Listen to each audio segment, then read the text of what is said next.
Halo, selamat datang ke Soul Journey episode pertama.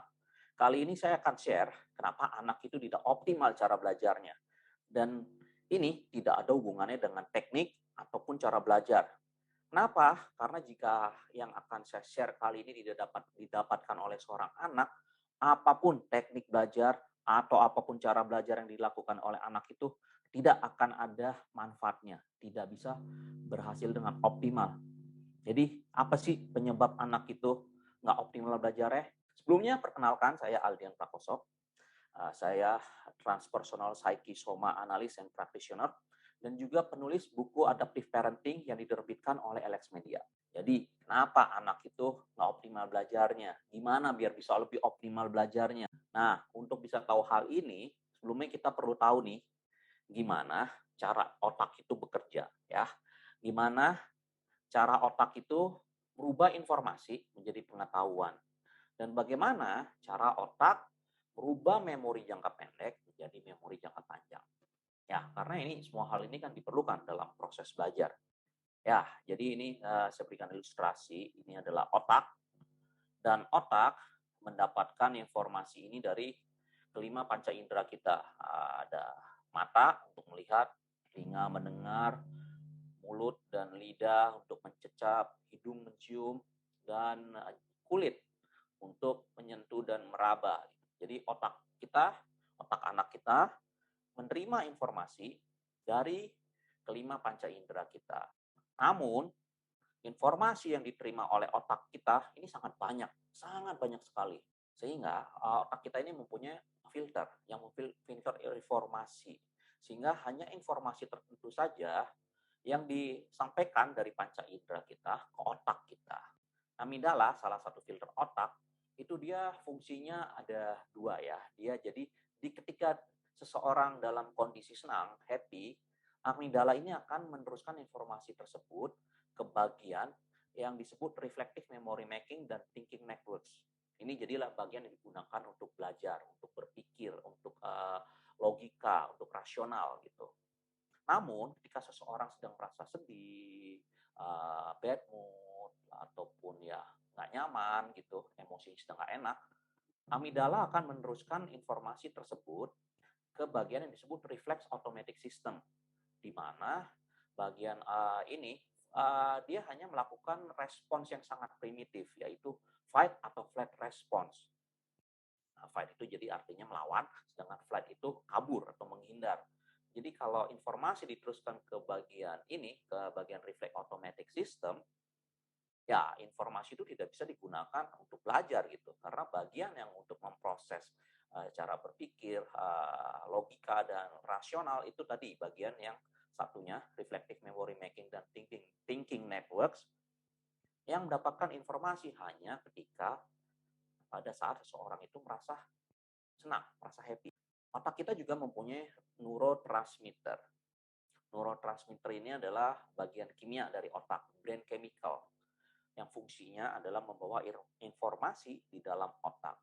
Dan salah satunya adalah dopamin. Saya sekarang kali ini akan menggunakan yang disebut Triune Brain Model. Jadi adalah model tiga bagian otak. Ya, tiga bagian otak. Jadi otak itu kita bayangkan seperti oval yang dibagi menjadi tiga bagian, bawah, tengah, dan atas gitu ya. Nah, bagian yang paling bawah itu adalah yang disebut sebagai reptilian brain atau primal brain. Itu adalah basal ganglia. Nah, kemudian yang tengah bagian di atas otak reptil tadi adalah paleomammalian atau emotional brain. Dia adalah limbic system.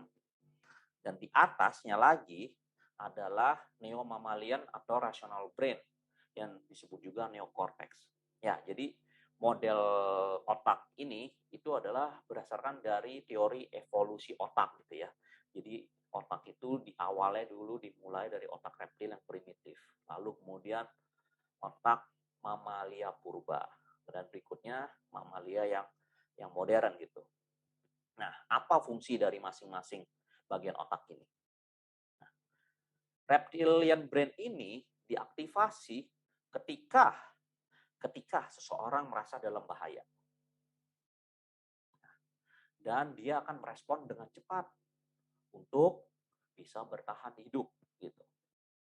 Jadi fungsi dari reptilian brain ini adalah yang biasanya disingkat sebagai 5F.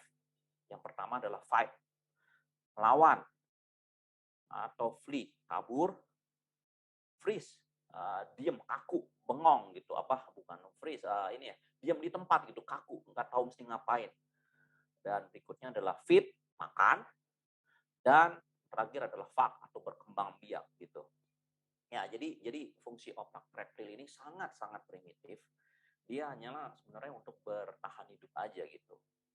Jadi kalau seorang anak merasa terancam, mungkin bisa jadi seperti kayak dimarahi ortunya atau dia merasa terancam karena hal yang lain, dia itu bisa ya yang teraktivasi adalah otak reptilnya itu, di mana dia di sini adalah berusaha bertahan hidup. Misalnya semakin kita marah anak, dia akan semakin marah, semakin melawan gitu. Bisa kita ortu dan anak bisa bantah-bantahan gitu. Atau sebaliknya, ya anak itu kabur, bilang, mama jahat, papa jahat, udah dia kabur deh ke kamarnya nggak mau belajar gitu. Atau bisa juga dia jadi freeze, diem, diem, nggak tahu mesti ngapain gitu, gitu. Ya itulah biasanya begitu responsnya anak, atau ya bisa juga lalu dia nyemil atau cari makan gitu sebagai pelampiasan.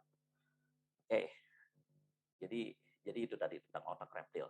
Berikutnya yang tadi emotional brain yang di atas otak reptil ini atau paleomammalian brain, ini dia teraktivasi ketika seseorang mendapatkan stimulus yang mengagetkan, menyedihkan atau menjengkelkan. Ya pokoknya sesuatu yang membuatnya nggak nyaman, namun tidak terancam gitu. Ya bisa karena kaget, sedih, jengkel, sehingga otak itu merilis brain-brain chemical yang terkait dengan emosi, sehingga ya seseorang merasa emosi gitu pada saat otak emosionalnya ini terpicu gitu. Dan yang terakhir, bagian otak yang paling atas, yang neomammalian atau rational brain ini, dia adalah bagian otak yang digunakan untuk problem solving, berpikir, dan logika. Inilah bagian otak yang digunakan untuk belajar. Namun, bagian otak ini, neomammalian brain ini, tidak akan bisa berfungsi ketika otak reptil ataupun otak emosional itu terpicu. Jadi, untuk proses belajar itu bisa optimal, sangat penting anak ketika anak merasa aman dan nyaman. Itu kunci. Lalu pertanyaannya, bagaimana agar anak merasa aman dan nyaman? Oke, nantikan video berikutnya. Untuk tips dan artikel lainnya, video lainnya, ataupun sharing lainnya, silakan kunjungi website adaptiveparenting.id.